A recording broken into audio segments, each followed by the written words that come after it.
యేసు ప్రభు అదృశ్య దేవుని స్వరూపి అయి దేవుడు ఎలాంటాడట? అదృశ్య దేవుడు. అదృశ్య దేవుడు అంటే కంటికి కనబడనటువంటి దేవుడు.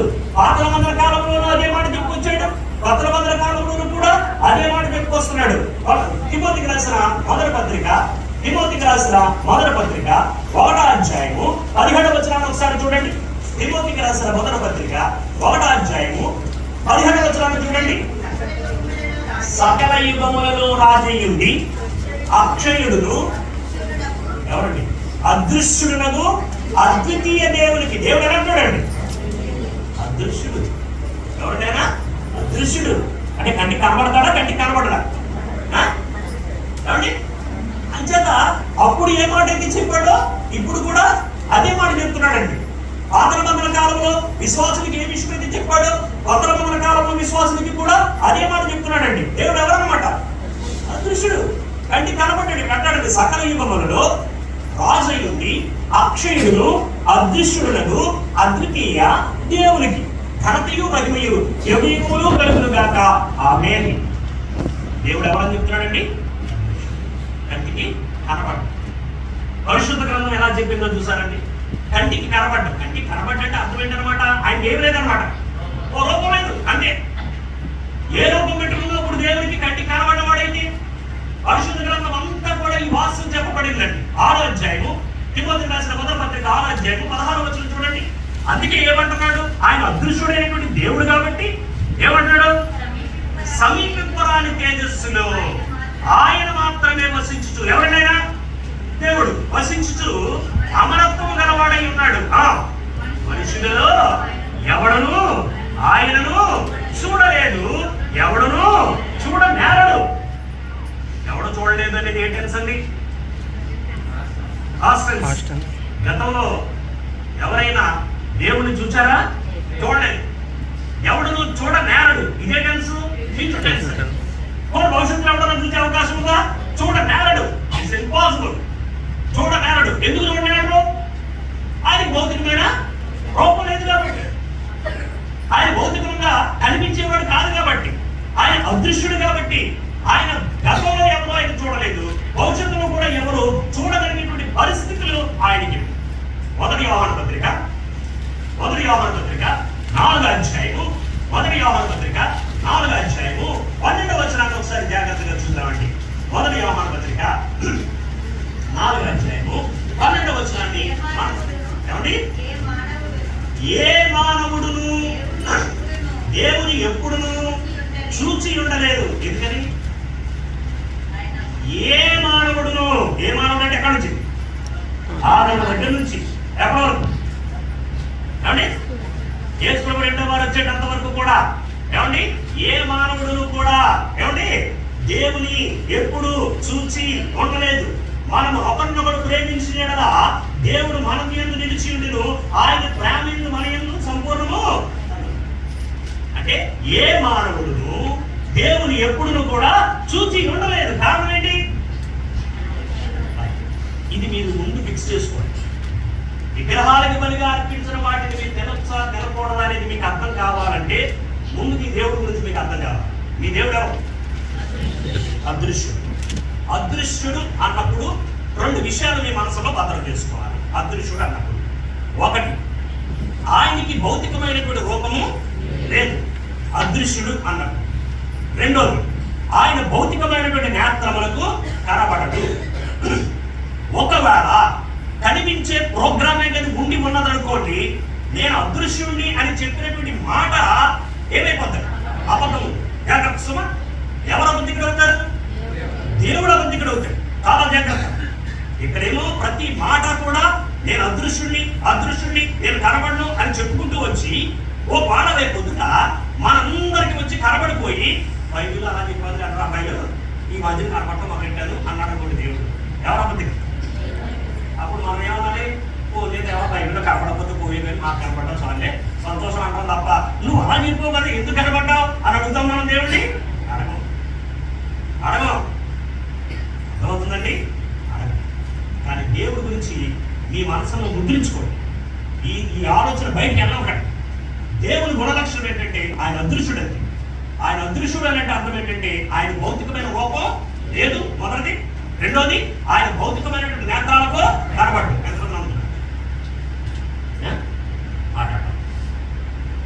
ఎంతమంది చేతులు ఈ వాస్తవాన్ని లాస్ట్ అలా చేతులు ఏ చేతులు లెగల. ఓకేనా? లెగలేదు అనుకోండి అక్కడ తాళాలు ఏం చేస్తాను రెడీ అనుకోండి. ఓకేనండి? అప్పుడు ఇప్పుడు రెండో విషయాన్ని మనం చూద్దాం. ఒక విషయం ఏంటంటే దేవుడు ఎలాంటి వాడో తెలిసిపోయింది కదండి. ఇప్పుడు మన దేవుడు ఎలాంటి వాడు? మన దేవుడు వద్దులేండి, పక్కన పడేది. దేవుడు ఎలాంటి వాడు? అదృశ్యుడు. ఏమండి? ఇప్పుడు రెండో విషయం మనకు తెలియాలి. దేవుడు అదృశ్యుడైతే అసలు విగ్రహం అంటే ఏంటి? విగ్రహము అని అంటే ఏంటి? పరిశుద్ధ గ్రంథంలో దేవుడు బహుతేటగా బయలుపరిచాడు. అంటే ఒక ఛానల్లో ఏం చేశాడంటే దేవుడు తను ఎలాంటి బయలుపరుచుకున్నాడు. బైబిల్ గ్రంథంలో రెండు విషయాలు ఒకదాని మూడు పేరు వేసుకున్నాయి. ఇక్కడ దేవుడు ఎలాంటోడు చెప్పుకున్నాడు. రెండో దానికి ఎంత భయంకరమైన పరిస్థితి ఏర్పడిందంటే విగ్రహము ఎలాంటిదో చెప్పవలసి వచ్చిందండి. ఆయన అర్థమైందండి. దేవుడు ఎలాంటిదో చెప్పుకోవాల్సి వచ్చింది, దాని పక్కన విగ్రహం కూడా ఎలాంటిదో చెప్పుకోవాల్సి వచ్చింది. ఎందుకని? ప్రజలు నిజానికి పరిగెట్టవలసింది ఎవరి దగ్గరికి అంటే ఈ దగ్గరికి పరిగెట్టాలి. అప్పుడు కొంతమంది ఎక్కడ పరిగెడుతున్నారు? ఇక్కడ పరిగెడుతున్నారు. అర్థమైందండి. కొంతమంది ఈ విగ్రహం దగ్గర పరిగెడుతున్నారు.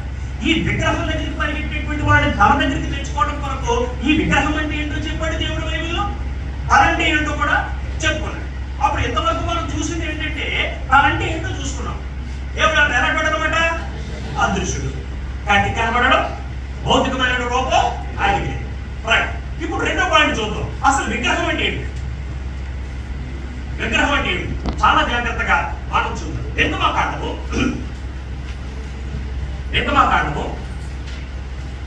20వ అధ్యాయము 4వ వచనాన్ని మొదలు చూద్దాం. నిర్గమకాండము 20వ అధ్యాయము 4వ వచనం.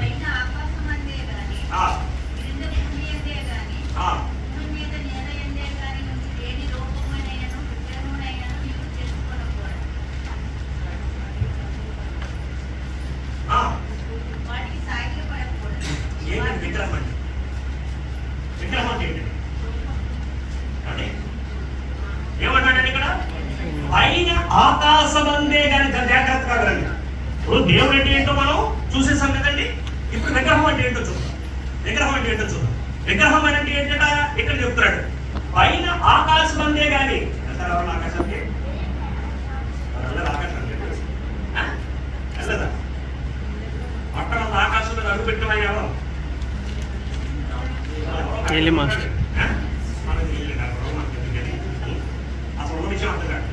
పైన ఆకాశం అందే గాని కింద భూమి అందే గాని భూమి కింద నీడ ఎందే గాని దేని రూపమునైనను విగ్రహమునైనను నీవు చేసుకొనకూడదు, వాటికి సాగిలపడకూడదు, వాటికి పూజింపకూడదు. విగ్రహమునైనను అన్న దగ్గర ఒకటే చేసి కింద ఫుట్నోట్లో ఏమని అర్థం ఇచ్చాడండి? అంటే విగ్రహం అంటే అర్థం ఏంటండి? చెక్కబడిన రూపము అని అర్థం అండి. దాని ఒరిజినల్ గ్రీక్ లో దాని మీనింగ్ ఏంటంటే చెక్కబడిన రూపము, విగ్రహము అనండి. ఆ డిఫినేషన్ ఎవరిచ్చారు? ఎవరిచ్చారు? దేవుడు. విగ్రహం అంటే ఏంటో దేవుడు చెప్పాడంటే మనకి అర్థమైందండి. చెక్కబడిన రూపమును మీరు చేసుకోకండి. ఎందుకంటే అది ఎవరు కాదు, అదనమాట. ఒకడు దేవుడైతే ఆయన ఎలా అనమాట? అదృశ్యుడండి. మరి విగ్రహం అయితే ఏంటండి? చెక్కబడిన రూపమును మాత్రమే మనం ఏమంటాం?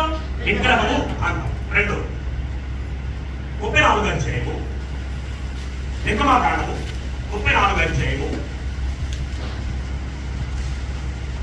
17వ వచనం ఒకసారి చూడండి.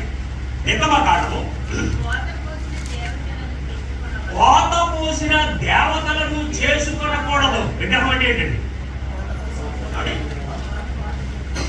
వాత పోయినటువంటి విగ్రహానికి సర్వోన్నత దేవుడు ఇచ్చినటువంటి డిఫినేషన్స్ అండి. మనుషుడు చెప్తున్నాయి కాదండి, నేను చెప్పలేదండి ఈ విషయాన్ని. దేవుడు చెప్తున్నాడు. విగ్రహం అంటే ఏంటంట? చెక్కబడిన రూపాన్ని ఏమన్నాడైనా మర్చిపోకండి, చెక్కబడిన రూపము అది విగ్రహం. రెండోది ఏంటట? కోత పోసిన, అంటే కోత పోయబడిన వాటిని ఏమన్నాడు ఆయన? అది మట్టి కావచ్చు, వెండి కావచ్చు, బంగారం కావచ్చు, ఏదైనా కావచ్చు, వాటితో కోత పోయబడిన దానిని మాత్రమే ఏమంటారండి? విగ్రహం అంటారు. అర్థమవుతుందండి? జాగ్రత్త, ఇవి నోట్ చేసుకోండి. మీరు జవాబు చెప్పవలసి ఉంది రాస్తున్నాను నా ప్రశ్నకి. ఓకేనండి? కోత పోయబడినవి మాత్రమే ఏంటండి? విగ్రహాలు. అంటే కోత పోయబడనవి ఏం కాదు, విగ్రహాలు కాదు. అర్థమవుతుందండి? తర్వాత నిర్గమకాండము, లేవీకాండము 26వ అధ్యాయము, లేవీకాండము 26వ అధ్యాయము 1వ వచనాన్ని ఒకసారి చూద్దాం. లేవీకాండము 26వ అధ్యాయము 1వ వచనాన్ని ఒకసారి చూద్దాం. మీరు విగ్రహములను చేసుకోకూడదు. అర్థమవుతుందండి? చెక్కిన ప్రతిమను గాని, చెక్కిన ప్రతిమ అంటే చెక్కిన ప్రతిమ అంటే ఏంటండి? బొమ్మ. అది గుర్తుపెట్టుకోవాలి. చెక్కిన బొమ్మని ఒప్పుకుంటారా లేదా? వాదించుకుంటారా కాసేపు? సార్ జ్యుడిషియల్ వారు వాదిస్తారా కాసేపు? వాదించాలి, ఒప్పేసుకున్నారు. చెక్కిన బొమ్మ. ప్రతిమ ఏంటండి? బొమ్మ అండి. అది గుర్తుపెట్టుకోండి. ఆ మీనింగ్ పక్కన పెట్టద్దు. పరిశుద్ధాత్ముడు ఎంత గొప్పగా వివరించేశాడంటే దేవుడు తన గురించి తాను ఎంత గొప్పగా వివరించుకున్నాడో విగ్రహాల గురించి కూడా అంత ఉన్నతంగా వివరించాడండి. అంచేత ఇక్కడ చెప్పబడినటువంటి మాట ఏమిటంటే చెక్కిన ప్రతిమను గాని బొమ్మను గాని నిలువ పెట్టకూడదు. అంటే విగ్రహం అంటే అర్థం ఏంటనమాట? చెక్కిన బొమ్మ. బొమ్మ అనడం అంటే దాన్ని అర్థమవుతుందో మీకేమన్నా? దాని వాల్యూ చూడండి ఎక్కడుందో. ఒకసారి మీరు ఆలోచించండి. యెషయా గ్రంథము 2వ అధ్యాయము, యెషయా గ్రంథము 2వ అధ్యాయము 20-21. యెషయా గ్రంథము 2వ అధ్యాయము 20-21. అర్థమవుతుందండి మీకేమన్నా?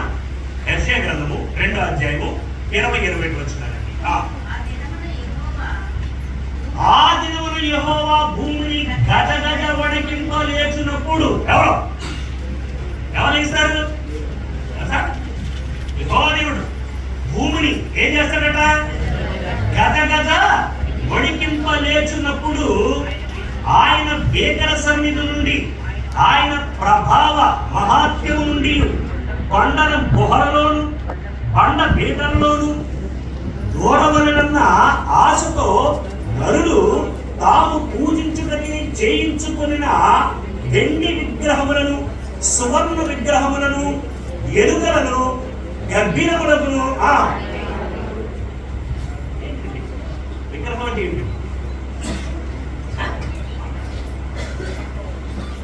యెహోవా దేవుడు ఏం చేస్తున్నాడంటే భూమిని గజగజ వణికించడానికి బయలుదేరి వస్తున్నాడండి.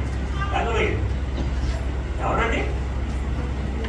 భూమిని గజగజ వణికించడానికి వస్తున్నారండి. అప్పుడు అతను ఏం చేస్తాడంటే యెహోవా దేవుడికి గజగజ వణుకుపోయి వాడు ఆల్రెడీ వాళ్ళ దగ్గర ఏమున్నాయట? వెండితో చేసుకున్నటువంటి, బంగారంతో చేసుకున్నటువంటి విగ్రహాలు ఉన్నాయట. ఆ విగ్రహాలు తీసుకొచ్చి ఎవరికి వేసేస్తారట? ఎవరికండి? ఎరుకులకు గర్భిణులకి పడేస్తారండి. పడేసి మా సంబంధం లేదు బాబాయ్, దేవా మమ్మల్ని ఏమో అను బాబాయ్ అని చెప్పి దేవుడి దగ్గర చేతులు కట్టేసుకొని మర్యాదగా కూర్చుంటున్నారు. అర్థమైందండి? ఐస్ క్రీమ్ తినేసి వచ్చి సామాన్య ఐస్ క్రీమ్ తింటాను అన్నారు అనుకోండి, అమ్మ 2 నిమిషాల్లో పసిగట్టారు. ఎలా పసిగట్టారంటే ఆ డోర్ చూసుకుని నడుచుకోండి, ఆ ఐస్ క్రీమ్ తినడం అయితే తెలియదా? ఈజీగా తెలిసిపోతాయి. ఆ దేవుడి ముందు ఆ విగ్రహాలను తీసుకెళ్లి దెబ్బలాడికి ఎలాగలకే పడేసి బాబు దేవ ఆంటీ మాకు సంబంధం లేదని అంటున్నాడు. దేవుడు తెలియదా వాడు విగ్రహాలను చేసాడు లేదో? కానీ విగ్రహానికి ఒక డెఫినేషన్ ఇచ్చాడు ఇక్కడ. విగ్రహం అంటే అర్థం ఏంటో తెలుసండి? వెండితోనూ బంగారంతోనూ చేయబడినది. అది గుర్తుపెట్టుకోండి. ఇక్కడ చెప్తున్నాడు విగ్రహం అంటే అర్థం ఏంటంటే వెండితోనూ బంగారంతోనూ చేయబడ్డదండి. చాలా జాగ్రత్త. అసలు దేవత్వానికిను ఈ విగ్రహానికిను అసలు సంబంధం లేదు. తలుపేసాడు. తలుపు తీసినాడు ఎవరు? మీకేమన్నా?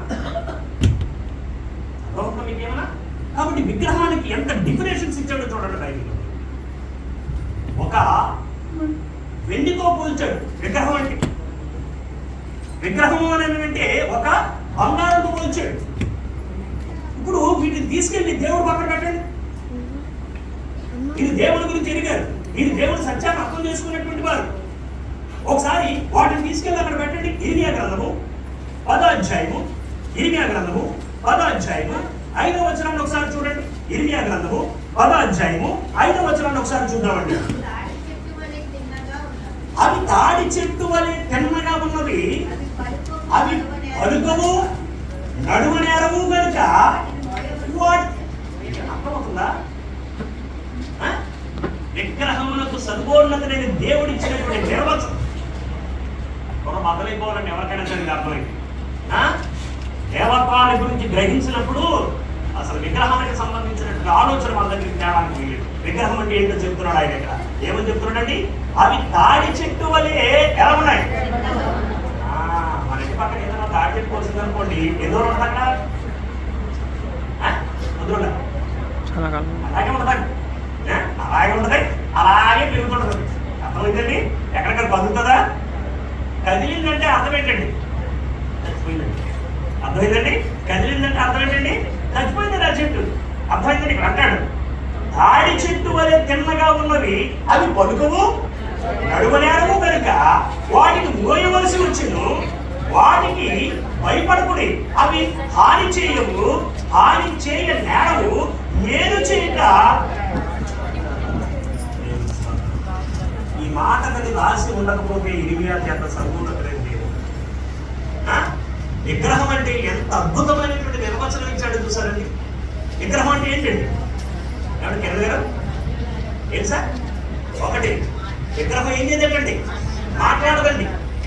విగ్రహం ఏం చేయదండి? నడవదండి. విగ్రహం ఏం చేయదండి? ఏమండి? హాని చేయదండి. విగ్రహం ఏం చేయదండి? మేలు చేయదండి. అర్థమైందా మీకు? అదండి విగ్రహం అంటే. అర్థమైందండి? అది నడవదండి,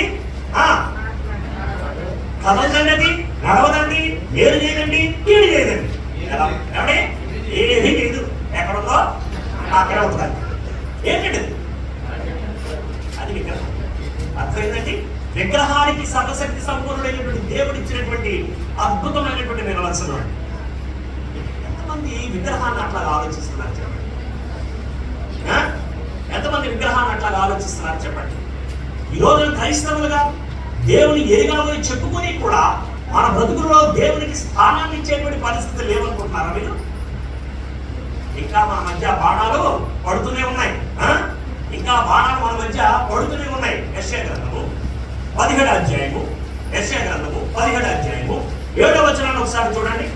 యెషయా గ్రంథము 17వ అధ్యాయము 7వ వచనాన్ని ఒకసారి చూడండి.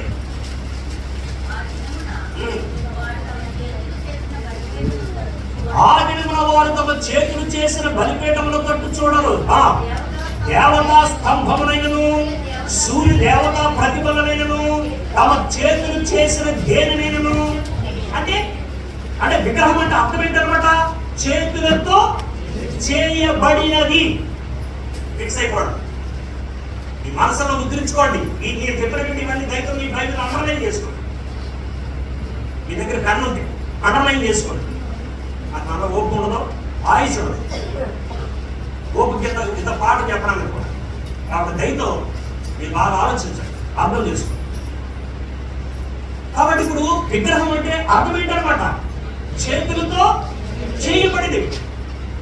అంటే మీ దేవుణ్ణి మీరే చేసుకుంటున్నారు అంటున్నాడండి. మన దేవుడు మనం చేస్తే వచ్చిన వాడా? మన దేవుడు చేస్తే మనం వచ్చిన వాడా? ఎంత విచిత్రము, ఎంత విడ్డూరం. అర్థమవుతుందా మీకేమన్నా? అర్థమవుతుందా? ఎంత ఉన్నతమైనటువంటి విషయాలు సర్వశక్తి సంపూర్ణమైన దేవుడు బయలుపరిచాడు చూడండి. విగ్రహం అంటే ఇంకెలా బయలుపరుస్తున్నాడు? ఇర్మియా గ్రంథము 51వ అధ్యాయము, ఇర్మియా గ్రంథము 51వ అధ్యాయము 47వ వచనాన్ని ఒకసారి మనం చూద్దాం. ఇర్మియా గ్రంథము 51వ అధ్యాయము 47వ వచనాన్ని ఒకసారి చూడండి. రాబోవు దినములలో బబులోను యొక్క చెక్కిన విగ్రహములను ఏం చేస్తారండి? చెక్కిన విగ్రహములను రమేష్ గారు ఉన్నారా? Okay, very good. చెక్కిన విగ్రహములను ఏం చేయబోతున్నాను? శిక్షిస్తారు. ఎవరు? దాని దేశమంతయు అవమానమునందును జనులు హద్దులై దాని మధ్యలో విగ్రహం అంటే అర్థం ఏంటో తెలుసండి? అవమానము పొందేది. విగ్రహం ఏమవుతుందండి?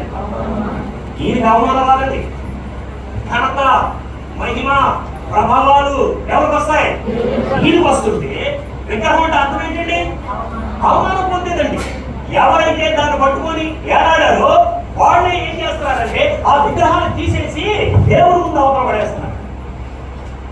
మాకు వాటికి సంబంధం లేదు, అసలు వాటి జోలికి మేము బాగుమని చెప్పించి వాటిని బయట పడేస్తున్నారు. అంటే విగ్రహం అంటే అర్థం ఏంటంటే అవమానం పొందేటువంటి, అవమానం పొందే. యేసు ప్రభు భూమి మీదకి వచ్చినప్పుడు అవమానాన్ని అనుభవించాడంటే ఎవరున్నది?